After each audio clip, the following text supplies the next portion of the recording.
저는 경기도 평택시에서 태어나고 자란 이정호입니다. 산업통상자원부 파견 협상가로 일하고 있죠. 어릴 때부터 아버지가 운영하던 작은 부품 공장에서 기계 돌아가는 소리를 들으며 자랐습니다.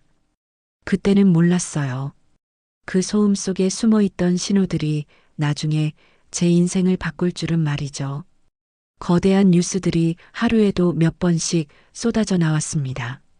삼성이 국내 5년간 6만 명 신규 채용을 발표했고, 현대와 LG는 유럽으로 발걸음을 넓혔죠. 그런데 그 와중에 미국의 강경한 목소리가 높아졌다는 보도들이 연일 이어졌습니다. 마치 거대한 태풍이 몰려오는 것 같은 분위기였어요. 서울 정부청사 18층 협상준비실에서 저는 두꺼운 서류철을 덮었습니다. 숫자는 선명한데 메시지는 흐렸거든요.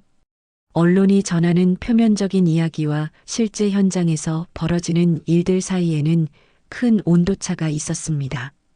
마치 서로 다른 언어를 사용하는 것만 같았어요. 책상 위에는 평택산업단지 현황, 보고서부터 헝가리 배터리 공장 가동률까지 손때 묻은 자료들이 산더미처럼 쌓여 있었습니다. 각각의 숫자 뒤에는 누군가의 땀과 걱정이 묻어 있었어요. 새벽까지 야근하며 만든 보고서들, 현장에서 직접 확인한 데이터들이었죠. 제가 해야 할 일은 그 숫자들 속에서 진짜 이야기를 찾아내는 것이었습니다. 우리는 떠난 것도 붙잡힌 것도 아닙니다. 길을 나눠 만든 겁니다. 이 말을 처음 회의에서 했을 때 동료들은 의아한 표정을 지었어요. 몇몇은 고개를 갸우뚱했죠. 하지만 저는 확신했습니다. 이번 협상의 핵심은 감정적 대립이 아니라 구조적 해법에 있다고 말입니다. 창밖으로는 한강이 유유히 흘러가고 있었어요. 물이 그냥 흘러가는 게 아니라 새로운 길을 만들어가는 것처럼 느껴졌습니다. 마치 우리 기업들이 하고 있는 일과 똑같다고 생각했어요. 단순히 떠나는 게 아니라 확장하는 거라고요. 그날 저녁 집에 돌아가는 지하철 안에서도 머릿속은 복잡했습니다. 평택의 작은 공장에서 자란 제가 지금 한국 기업들의 글로벌 전략을 다루고 있다는 게 때로는 꿈만 같았거든요. 하지만 동시에 이상하게 자신감이 생겼어요. 어릴 때부터 들었던 그 기계 소리들이 이제는 완전히 다른 의미로 다가왔으니까요. 아버지는 항상 말씀하셨습니다. 기계는 거짓말을 하지 않는다. 소음 속에 진짜 답이 있다. 그때는 무슨 말인지 전혀 몰랐는데 이제 조금씩 이해가 되기 시작했어요. 복잡해 보이는 국제 정세도 결국은 하나하나의 데이터와 현실이 모여서 만들어진 거였거든요. 미국 워싱턴의 협상장 공기는 팽팽했습니다. 비자 제도와 자국 우선 논리가 단단히 엮여 있었고 재정 요구를 둘러싼 언급들도 거칠었어요. 들어서는 순간부터 느껴지는 압박감이 있었습니다. 마치 이미 결론이 정해진 채로 시작하는 게임 같았죠. 저는 테이블 맞은편에 앉아서 그들의 표정을 세심하게 관찰했습니다. 언론이 전달한 문구들과 현지 분위기 사이의 온도차를 냉정하게 기록해 나갔어요. 실제로는 생각보다 협상의 여지가 있어 보였거든요. 제가 택한 전략은 단순했습니다. 감정이 아니라 수치, 리스크, 대안으로 승부하는 거였어요. 미국 측 수석 협상가인 로버트 존슨이 첫 포문을 열었습니다. 조건은 명확합니다. 신속히 결단하시죠. 그의 목소리에는 권위와 압박감이 동시에 묻어 있었어요. 결단은 숫자로 합니다. 그리고 숫자는 축적된 기록에서 나옵니다. 첫 번째 쟁점은 국방비 분담금이었습니다. 그들은 기존보다 30% 인상을 요구했어요. 저는 노트북을 열어 지난 10년간의 분담 비율과 실제 효과를 보여주었습니다. 숫자가 말해주는 건 명확했어요. 단순한 인상보다는 효율적인 사용이 더 중요하다는 것이었죠. 두 번째는 기업 투자 부분이었습니다. 미국 측은 한국 기업들이 자국에 더 많이 투자해야 한다고 주장했어요. 하지만 저는 이미 준비된 자료를 꺼냈습니다. 삼성과 SK 하이닉스의 미국 투자 계획, LG의 배터리 공장 건설 현황까지요. 세 번째 쟁점은 기술 이전과 관련된 민감한 사안이었죠. 반도체와 배터리 기술에 대한 접근 권한을 요구하는 내용이었어요. 이 부분에서는 저도 신중해질 수밖에 없었습니다. 점심시간 휴식 때 저는 창밖을 바라보며 생각에 잠겼어요. 워싱턴의 하늘은 맑았지만 협상장 안은 여전히 먹구름이 끼어 있는 것 같았습니다. 하지만 포기할 수는 없었어요. 평택의 작은 공장에서 시작된 이 여정을 여기서 멈출 수는 없었거든요. 오후 세션에서 존슨이 다시 강경한 어조로 나왔습니다. 시간이 많지 않습니다. 우리의 요구를 수용하지 않으면 다른 방법을 강구할 수밖에 없어요. 그 순간 아버지의 말씀이 떠올랐습니다. 기계 소리 속에서 진짜 문제를 찾아내던 그 해안이요. 지금 이 협상도 마찬가지였어요. 표면적인 요구 뒤에 숨은 진짜 필요를 찾아내야 했습니다. 미국 첫 협상이 끝난 후 저는 곧바로 평택으로 향했습니다. 협상장에서 나온 이야기들을 현실과 대조해 보고 싶었거든요. 무엇보다 우리가 정말로 가진 것이 무엇인지 확인하고 싶었어요. 평택 산업단지에 도착했을 때는 이른 아침이었습니다. 새벽 5시 반, 첫 교대 근무자들이 하나둘씩 들어오고 있었죠. 어릴 때 아버지를 따라 자주 왔던 이곳이 이제는 완전히 달라져 있었어요. 삼성 평택 캠퍼스의 최신 라인을 둘러보는 순간 저는 숨이 멎을 뻔했습니다. 인공지능 공정 스케줄러가 실시간으로 수천 개의 변수를 조정하고 있었어요. 무인 물류 시스템은 초 단위로 정밀하게 움직였고요. 현장 엔지니어인 김수연 과장이 설명해 주었습니다. 여기서 만든 해법이 바다를 건너갑니다. 텍사스 공장에서 문제가 생기면 여기서 30분 안에 해답을 찾아내죠. 김 과장의 말을 들으면서 저는 깨달았어요. 이것은 단순한 제조업이 아니었습니다. 디지털 트윈 기술로 전 세계 공장들이 하나로 연결되어 있었거든요. 평택에서 일어나는 모든 일이 실시간으로 해외 공장들과 공유되고 있었습니다. 사람을 줄이는 기술이 아니라 분량을 줄이고 신뢰를 늘리는 기술입니다. 김 과장의 설명이 계속 이어졌어요. 여기 계신 분들이 바로 그 두뇌 역할을 하는 거죠. 저는 노트에 굵게 밑줄을 그었습니다. 국내에 남는 것은 단순한 공장이 아니라 두뇌와 데이터라는 사실을요. 이것이 바로 미국 협상장에서 제가 말하고 싶었던 핵심이었어요. LG에너지 솔루션의 연구개발센터도 찾았습니다.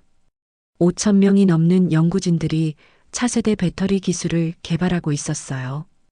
여기서 나온 기술이 미국 오하이오 공장과 폴란드 공장으로 전해지는 구조였습니다. 연구소장인 박민수 상무를 만났을 때 그가 흥미로운 이야기를 해주었어요. 해외 공장에서 문제가 생기면 여기서 해결책을 찾습니다.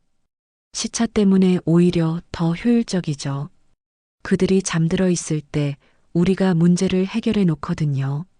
물리적으로는 떨어져 있지만 기술적으로는 더 긴밀하게 연결되어 있는 구조였어요.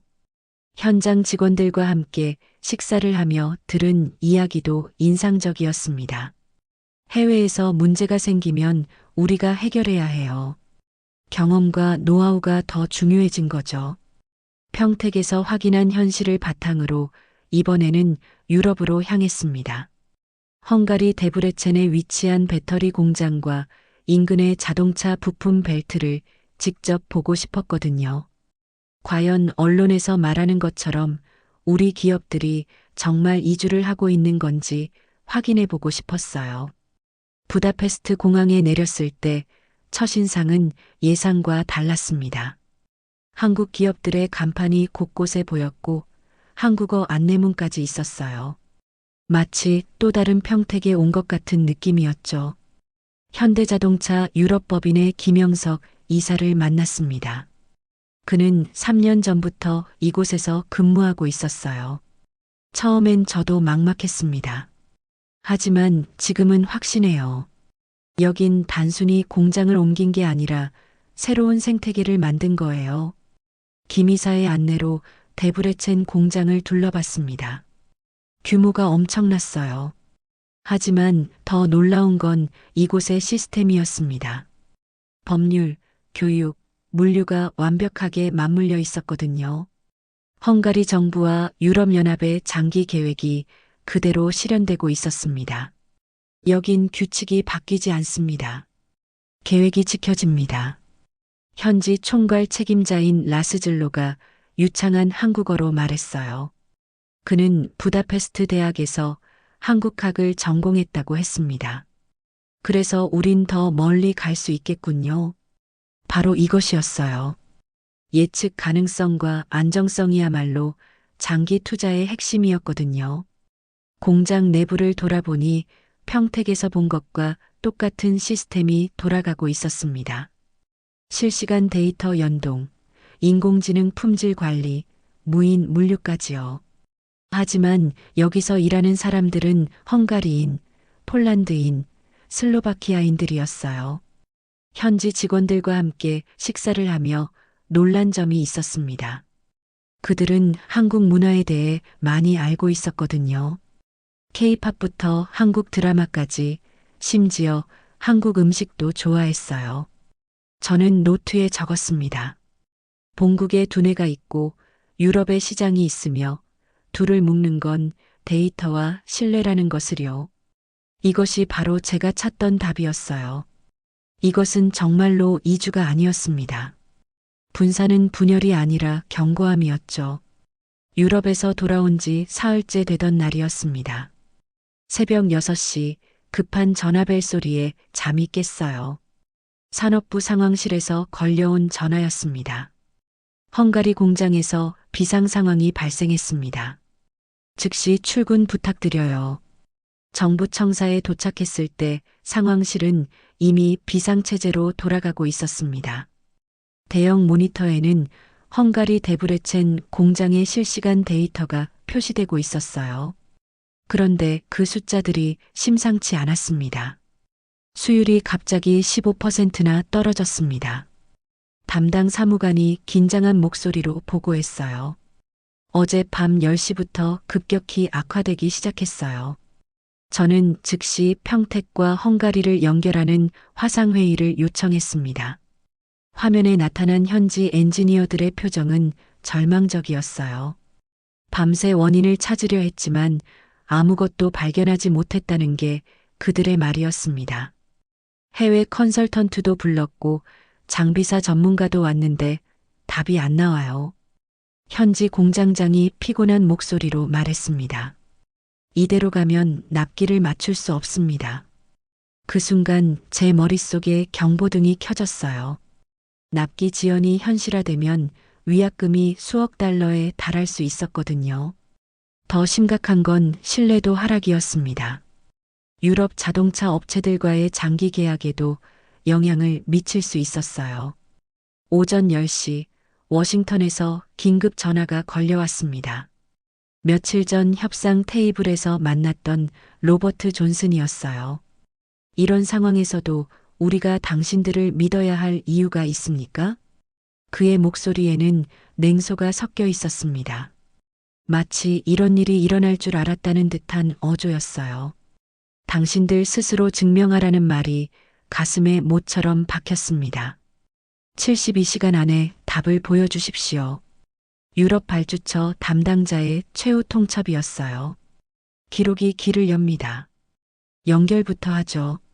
저는 모든 팀원들에게 이 말을 전했습니다.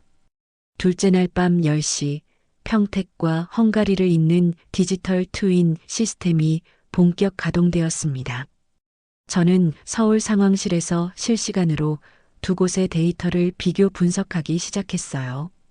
야간조에서 기록한 온습도 데이터를 보내주세요. 제가 평택 현장에 요청했을 때 김수연 과장이 즉시 응답했습니다.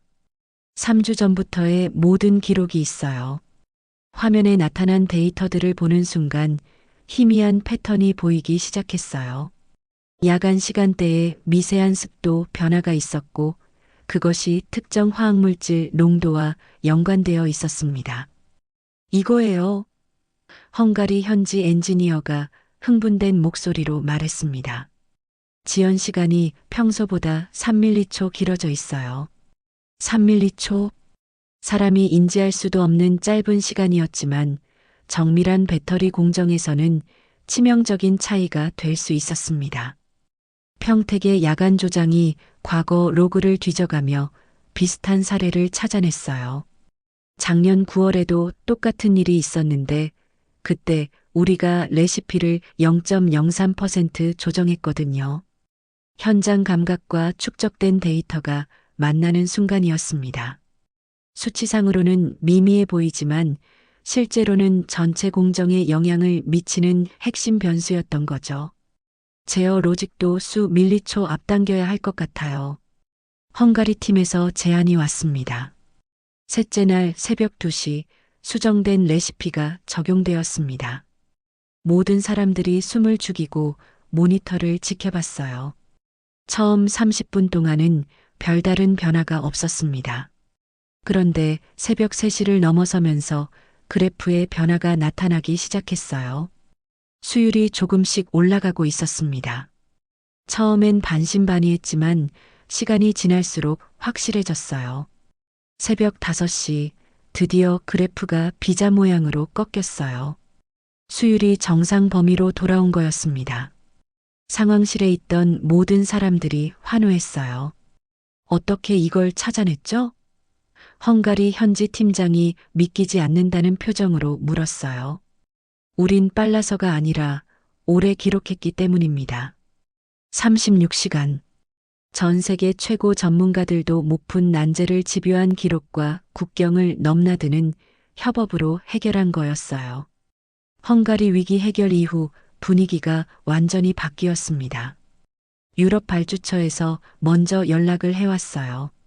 복구 속도와 재발 방지 설계에 깊은 인상을 받았습니다.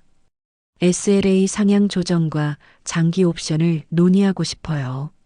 그들이 제시한 건 단순한 계약 연장이 아니었습니다. 기술 파트너십까지 포함된 포괄적인 협력 방안이었어요. 이런 위기 대응 능력이라면 더 중요한 프로젝트도 맡길 수 있겠습니다.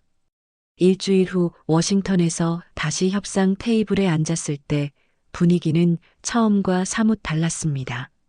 로버트 존슨이 먼저 입을 열었어요. 지난번 헝가리 사태를 보면서 많은 것을 배웠습니다. 저는 이때를 놓치지 않았습니다. 미리 준비한 대안 패키지를 꺼냈어요. 일방적인 요구보다는 상호 이익을 추구해 봅시다. 첫 번째 제안은 투자 타당성 공동 검토였습니다. 우리가 미국에 투자할 때 리스크를 함께 분석하고 대응 방안도 같이 만들어요. 단순히 돈을 쏟아붓는 게 아니라 지속 가능한 구조를 만들자는 거였죠. 두 번째는 리스크 분산형 보증 시스템이었어요. 한쪽에 문제가 생겨도 전체 공급망이 마비되지 않도록 백업 체계를 구축합시다. 세 번째가 핵심이었습니다. 기술과 인력의 상호 호환 프로토콜. 우리 엔지니어들이 미국 공장 문제를 해결하고 미국 전문가들도 우리 시스템을 배울 수 있게 하는 거예요. 존슨이 고개를 끄덕였어요. 흥미롭군요. 감정적 대립보다는 실용적 해법이네요. 동맹은 명령이 아니라 설계입니다. 제가 말했을 때 그는 미소를 지었습니다. 협상 분위기가 급속히 개선되기 시작했어요. 기존의 일방적 요구 대신 양방향 소통이 이루어졌습니다. 국방비 분담도 단순 인상이 아니라 효율성 제고 방향으로 논의가 진행됐어요. 예측 가능성과 상호 이익. 저는 이 두 키워드로 모든 논의를 수렴시켰습니다. 감정에 휘둘리지 않고 합리적 판단에 기반한 협력 관계를 만들어가는 거였죠.